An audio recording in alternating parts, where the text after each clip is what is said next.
This is a Thompson Cast. I am Mel Thompson. You know, the Eurozone unemployment rate is quite high at this particular point. Only yesterday, the European Union reported that more than 18 million people are unemployed in the 17-nation currency union. This number is from August going forward to now. And obviously, or at least in my mind, that means the number very well may be slightly higher, and it may have been going on for quite some time, but only now put together in a format that could be reported. My suspicions is that the structural defects of the political problems that are now manifesting themselves with the bailouts and unemployment rates and other problems within the Eurozone were probably there and hidden for a much longer period of time. And when I say this, what I'm basically putting together and formulating as a theory is that there are such strong negative defects in the way the European Union conducts its financial affairs that I cannot see how major changes are not going to have to be done sooner rather than later. I'll give you several examples.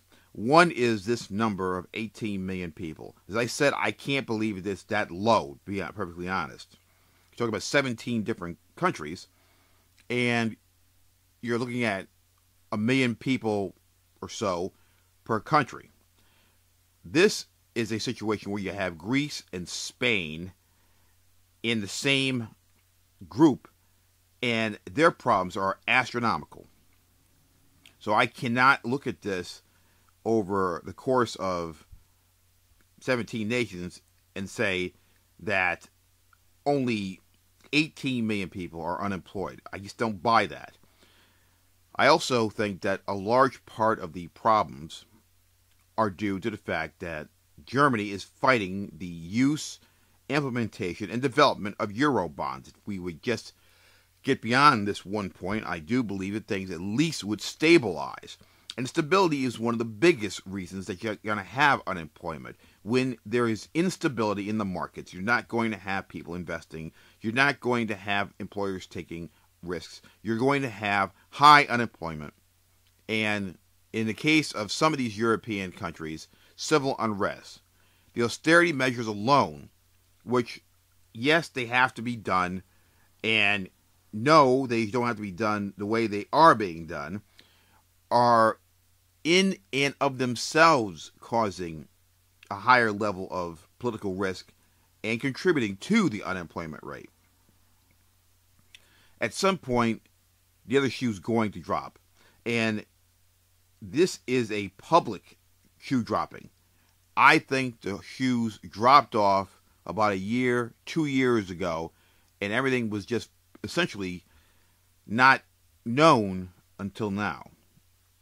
I'm not calling everything a cover-up. What I'm saying is that they tried to maintain the level of spending and incompetence that has bedeviled the European Union for decades, and eventually got to the point where it came out.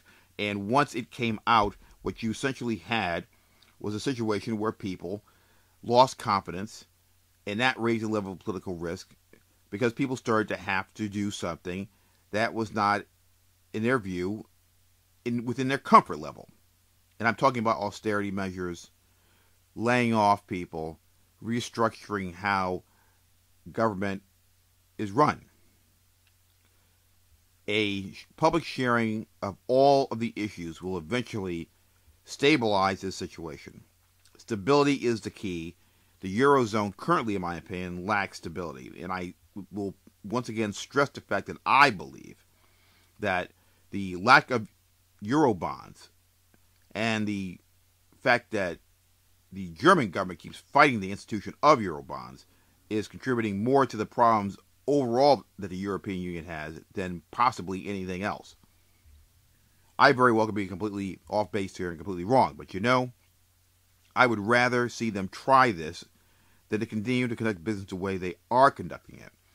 They don't really even know how much money they need to capitalize some of the banks in some of these countries. For example, there was a $128 billion pot of money that was going to go to recapitalize Spanish banks, and now over the weekend it comes out they only need about $58 million. How in the world can you not know how much money? How? How is this possible? Something is not 100% right. I don't think even the Eurozone leaders themselves know exactly what is wrong and how to resolve it. But I do feel that some of these leaders realize that the number one thing that is missing in causing a majority of the problems, particularly problems when it comes to foreign direct investment, is a lack of stability. A union of 17 countries in and of itself does not make a strong union. A strong union is one that is bound by more than just pieces of paper. It is bound by shared financial risk and reward. This has been the Thompson Cast. I am Mel Thompson.